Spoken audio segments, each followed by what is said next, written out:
Number 15. I moved to my dad's when I was 10 and didn't know anyone in the area except for the family my dad was friends with. Single mom with 3 kids. Luckily there was a girl a couple years older than me, 12 at the time I met her, and we got to know each other a little over a couple years. We weren't close, but we ended up having the same friends. One night, my friend Rob was hanging out with her and her younger brother. They happened to be in the house alone because my friend's mom was at work, which is where this gets terrifying and sad. Her mother had been helping this one lady through her work and got to know her fairly well. She found out her sister was in a mental institution and was let out recently. The night Rob is hanging out with my friend, they get a knock on the door. My friend thought it was just her mom. She knocks a certain way when coming in and answered it without thinking. Rob wasn't supposed to be there, and he took off through the window to his house down the road. He never thought twice about it. Wasn't her mom. It was the sister of the lady her mom was helping, and she figured out through talking to the sister where her family lived and her mom's working schedule. She came in, and this is where I don't know details, and I'm glad I don't. My friend's younger brother got away to the neighbors to call the police. The lady brutally murdered my friend a week from Christmas, decapitated her and left her body naked in a bathtub, hit her head. They had to look through the presents, and I don't know where they found it, but they did. I wasn't allowed to go to her funeral. Number 14. I have a few paranormal events that happened all throughout my life. Most of them are pretty tame, but there is one that got to me and still sticks with me today. About 4 years ago, I was ending my freshman year at college. I had lived in the dorms with a kick-ass roommate and pretty much had a great experience altogether. Towards the end of my last semester, something seemed different in the hallway of the dorms. We were all still our lively selves, but just walking into the dorms would give you this massive feeling of dread. We all wrote it off as the stress of the finals approaching, but it just felt off. Well, one night after studying, I decided to hit the shower so I can just wake up and make my way to class in a few hours. I'm all alone in the bathroom gearing up to go shower. I throw my change of clothes on the right side sink so that way I can reach around the stall and grab them. Once I set my stuff down, I happen to look up into the mirror and I can see in the distance something shimmering inside the shower stall. As I look at it, I notice that it gets slowly closer, like it's jumping from the furthermost layer to the next layer closer. I'm kind of unsettled, but I don't think much of it other than me coming down from a massive Red Bull and caffeine kick. But it starts transitioning faster. As it gets closer, I can start making out details, but nothing vivid or striking. It's just a dark mass that looks like it's covered in hair. It's just a dark mass that looks like it's covered in hair. At this point, I'm freaking out hardcore since this thing is getting closer in the mirror, and I'm pretty much frozen to this one spot. As it gets to the 4th layer, I get the closest look at this thing I'll ever get, and I regret every minute of it. It wasn't hair, but some kind of long flowing veil. You could see through it partially, but from the torso down it was just solid black, and the face, I can't describe it. It was clearly human, but at the same time it was so far removed. There were eyes. They were black but definitely glowing somehow. I only saw this for maybe a second at the most, but it's burned into my mind forever. Then the lights cut out, and I hear the door slam.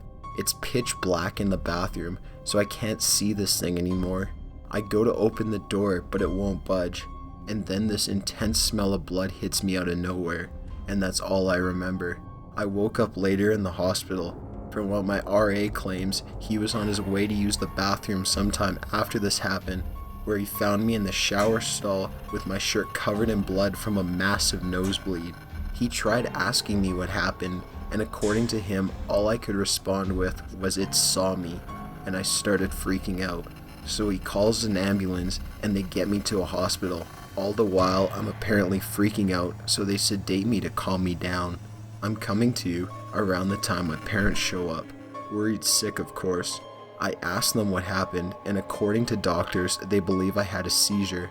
However, they ran CAT scans soon after I was cooperative enough to do so, and found no sign of any seizure occurring. Not to mention epilepsy does not run in my family at all. To this day, I still can't bring myself to look into a mirror for more than a minute, and just being stuck in a room with one for an extended period of time will cause me to break down. I've been to therapy going on 3 years because of this, and I've talked to countless religious leaders who, besides giving me the general, well, you should turn to God in times like these talks, don't recognize that kind of pattern as anything demonic or evil. And the strangest thing is that before the accident, there were no actual claims of activity in those dorms, and since I left, there hasn't been any either. It was just this one isolated incident. Number 13. I was once featured in a St. Jude's survival newsletter when I was about 5 years old in the early 90s. This newsletter went out across the country and apparently into Canada. There was this guy named Mitchell that called my family up out of the blue because he had read my cancer survival story. He lived somewhere in Canada and claimed to be this big-time Christian and wanted to talk to me about God in prayer. My mom let him talk to me for whatever reason, and the guy actually just wanted to talk to me about Elf. This Canadian dude named Mitchell was obsessed with Elf and somehow got a hold of our mailing address and sent me tons of Elf merchandise, coloring books, pencils, Elf everything. For some reason, my parents let him talk to me whenever he would call because they bought into his God stuff and liked how he sent me Elf crap. This went on and off for about a year until he asked me if I had ever heard of John Wayne Gacy, the serial killer who dressed as Pogo the Clown and lured boys to his house where they were tortured before being murdered and buried in his crawl space. He told me who he was and that he had escaped him when Gacy tried kidnapping him when he was a kid. He told me I should tell my parents that they shouldn't trust strangers because you never know who they could really be talking to. I remember he didn't sound menacing when he said it, just matter of fact. Of course my parents freaked when I told them, and they changed numbers and called the police. They never really did anything since the guy did live in Canada by all accounts and hadn't really threatened me. Also keep in mind Mitchell somehow had our mailing address and knew exactly where we lived. We had plans on moving soon anyway though. Fast forward 10 years to about 2001. We live in a new house, a new state, everything unlisted. I'm now 15. What did we get in the mail? Yep, you guessed it, a fucking Elf coloring book. Number 12. When I was 9, my parents split up, and my dad rented a house in a pretty isolated part of town, surrounded by woods, couldn't see any neighbors. It was in a nice area, especially for kids. An old friend of his lived in the basement apartment. He was kind of a weird guy, super neckbeard, into mystic shit, and hit on my mom constantly when she and my dad were still together. Upstairs, my dad lived with Big Frank, a big teddy bear Viking guy who loved me and my little brother, and Barney, a very religious stagehand who also liked my brother and me a lot. For a while, when my brother and I came to visit, everything was cool. We'd run around into the woods and play games and stay up late and eat junk food. Slowly, I started to feel more and more creeped out whenever we were there. I'd run to my bed after turning the lights out, because every child knows the bed is the only place where you're safe. I constantly felt like there was something there. One night, my brother told me his closet door opened in the middle of the night. We didn't tell Dad, probably because he wasn't very good at listening to us back then, and we knew he couldn't take us seriously. Instead, we told Barney. Barney said he'd felt something evil in the house and he'd do something about it. When everyone else left the house, Barney sprinkled some holy water around, lit some candles, and said a few prayers. The house felt much less scary when we got back that evening, but it went right back to being creepy and awful by the next weekend. Until Dad moved out 5 years later, we just put up with it and pretended not to be scared. It's easy enough to put up with something creepy for a couple days at a time as long as nothing actually happens. A couple summers ago, I moved in with Dad and stepmom. He got married a year after moving out of the house. One beautiful evening, we were sitting around playing a game and having a few beers when my stepmom brought up that house and how filthy it was because a bunch of bachelors lived there. We all laughed and talked about the old roommates and wacky things that happened while they lived there. Then I said, bro and I were sure that place was haunted or something. He says his closet door opened in the middle of the night. I never saw anything weird, but God, that place was creepy. My dad nodded and said, yeah, there was some kind of evil presence there. I never told you kids this, but I was pushed down the stairs a few times while going to the basement for laundry. And there was this one time I went into the kitchen and all our knives were stuck in the ceiling. Number 11. This is the late 80s, early 90s. I was around 6 or 7 years old. I am at home with my sister who is 14 or 15 at the time. We grew up in a small Texas town. Everyone knows everybody. We are home alone this particular night and my folks let my sister babysit me frequently. We always got along due to our age gap. Anyway, it's about 8 p.m. in the winter. Deserts get pretty damn cold. So it is dark and we are in the common room since that is where the TV was. Watching 60 Minutes or 48 Hours or hard copy or some shit. Those 1-hour news pieces on CBS that chronicle large crimes in depth. Trafficking, murders, kidnapping, and the like. Basically a gritty Lifetime special. This one was a typical story. Guy next door that was quiet went on a rampage in his next door neighbor's house, mutilating them and kidnapping their young daughter. Well, the thing about our house common room is the door leading to the backyard was a large glass door on a wall of floor to ceiling windows. Nothing but blackness beyond it unless you have the backlight on. We did not. The front door is on the other side of the room with a small entryway. This is a solid door, so you cannot see what is beyond it, with a glass storm door on the outside of it. About 45 minutes into the show, they're talking about the ongoing manhunt for this crazy guy and bam, bam, bam, front door bangs like crazy. We jump the fuck up and scream like banshees. Dead silence now. The only lights on in the house are the kitchen down the hall from the common room we are in, and the light from the TV. We start thinking something on the porch, we had planters and a rocking chair out there, had simply blown against the door. This was West Texas, crazy strong winds out that way. Well, a minute of silence and us holding each other post-adrenaline overdose passes. Just when we're about to declare everything is safe, we hear the storm door on the outside of our front door close. Fuck. Someone had to open that door to be able to bang on the front door like that. We were both frozen in the middle of the room on the floor where we had been watching TV. My sister crawls over to the TV and turns it off. It was an old TV, so you had to turn that metal dial to switch it off, which made a mildly loud thunk. Now it's just us in a room dimly lit by the kitchen light down the hall. I do not remember how much time passed with me frozen and my sister still crouched by the now off TV, but we kept making eye contact and then looking at the front door. I remember this part vividly. We hear and I see the back door knob turn. It was locked on the knob, but not deadbolted. It rattles slightly as if someone is gently trying the handle. Neither of us make a sound. We even held our breath. Then bam, bam, bam, bam! Loud as hell, someone is trying to force the door open just by jerking it back and forth. The whole wall of windows is vibrating violently. My sister flips her shit and screams bloody murder. I'm still frozen on the floor. She gets up and basically drags me into her bedroom, slams the door, throws her mattress and anything she can in front of it. Thankfully, she had remembered the phone. One of those ungodly heavy, beige, plastic, long metal antenna portable phones. We still had to direct dial the sheriff there, and in her panic didn't remember the number.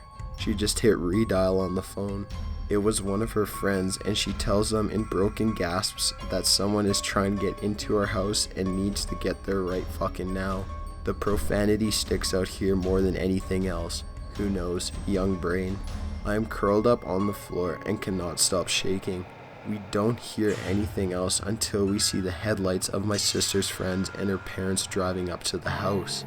We did not find out who was at the door or why.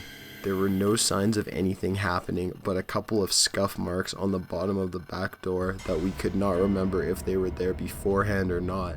Nothing like this has happened to me or her since, but for damn sure we never forgot to lock the door after that. Number 10. About 4 years ago, I was sleeping and woke up randomly to see a person standing next to my bed. This person was clearly female. but very petite, perhaps a teenager or just tiny in stature. She was facing away from me and had her shoulder cocked up to her cheek, like the way you sometimes see people holding phones. Her hair was in a low ponytail. There was nothing surreal or ghostly about her. She appeared exactly as you would imagine a person would if you were to waken in a dark room, somewhat illuminated by moonlight. There was no mistaking the fact that someone was standing only a couple of feet away from my bed. I jolted upright immediately. Shock is putting it mildly. I remember my heart was pounding, pounding, pounding. The worst part about it was, she heard me sit up and reacted, turning her crooked head around to face me, as if equally surprised to see me as I was her. I was so scared I actually closed my eyes, like they do in movies, thinking that when I opened them, she'd be gone and I would chalk it up to some kind of half-dreaming state. Nope. She was still there, staring at me. I started to fumble for the lamp on my nightstand. It felt like goddamn forever. I couldn't take my eyes off of her. I was so nervous that the noise would further prompt her to come towards me or something. When I finally switched it on, she was gone. Number 9. Me and my friends were driving home from a show we all went to. This was about 7 years ago or so in the Cerritos area. There's an elementary school there, I think on 186th. I forgot what it's called. Anyway, we drove by a local elementary school, all of us joking and laughing or whatever 16-year-olds do, and my friend's girlfriend looks over at the playground in the school, screamed, and refused to talk to anyone for a few hours. We asked her what was wrong, what she saw, what happened, but nothing would make her tell us. We all thought she saw someone on the playground or a dead body or something. All of us knew that she was seriously spooked. As backstory, I should add that she's sensitive to paranormal happenings. I should also add that I don't really believe in ghosts or the like, but whatever. She would have doors fly open at her old house, clothes hangers fly off the rail, cups fall over and then right themselves multiple times. Just crazy shit. Anyway, she eventually told her boyfriend what she had seen. She said she had briefly seen a bunch of blood-covered people walking around the playground aimlessly. I immediately started blaming exhaustion, as it was around 2 a.m. when we drove by. We looked it up later, and it turns out a plane had crashed into the school in the late 80s, and a lot of people had died. Number 8. I worked in a nursing home as an aide in the hospice unit. One night, I had 3 patients trying to die, and my job was to ensure that they were comfortable. The girls that worked the floor with me at night were awesome. We would always try to make each other laugh and get through the night as best as we could. I was known for scaring girls. Sometimes I'd hide in the closet of a room where someone had recently died. Their bodies and belongings were long gone in the empty room, and I'd press the call light and wait. The girls would come in and hastily shut it off, but I'd always jump out and scare the shit out of them. One night, I was in the nurse's station filling out a report since I had to give a patient some narcotics when an aide rushed in. She swore that she saw my shadow on the wall as if I was hiding, trying to scare her, but then she heard me laugh in the nurse's station. I decided to check it out since there wasn't supposed to be anyone on that floor. As I walked over to the wall, I stood where the light would have created my shadow, and there was nothing. I laughed it off until the CNA started shrieking, and I turned around and a shadow seamlessly rose up to the wall from the ground out of nothing. I just stared at it and said, "Oh, for heaven's sakes, is that the best you got?" and walked back to the nursing station. A while later, I had to do rounds. As I walked towards a patient's room, I heard 3 knocks on the door that led outside to the patio by their room, and I saw an older gentleman dressed in all black.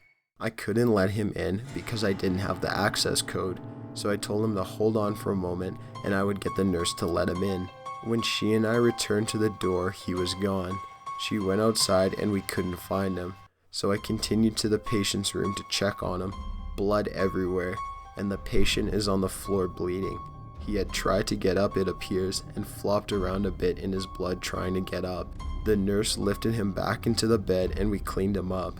There was nothing else we could do as he was DNR besides make sure he was comfortable. I went to my next patient's room and bam, dead. He had suddenly stopped breathing. I rushed to get the nurse and pulled his file. DNR also. We called the morgue and his family while I cleaned his body with an aid. I go to check on the patient that fell. Vitals every 15 minutes for a non-witness fall, and he's dead. I get the nurse. She's frustrated because this takes 2 aides off her floor to care for the deceased and lots of paperwork for her. As I'm walking down the hall for linens, I see the old man I originally saw outside walking past the nurse's station, and he whispered, "One more, Jacmia, then I'm done for the night. Just one more." I jumped because his whispers were so eerie, and I run to the direction he was going. A patient's room door slammed shut. When I ran in, she looked directly at me and took her last breath and died, her eyes still staring directly at me. For some reason, I remember her window being opened and how odd it was. I ran to the window and didn't see anything and slammed it shut. Checked the woman for a pulse and found nothing.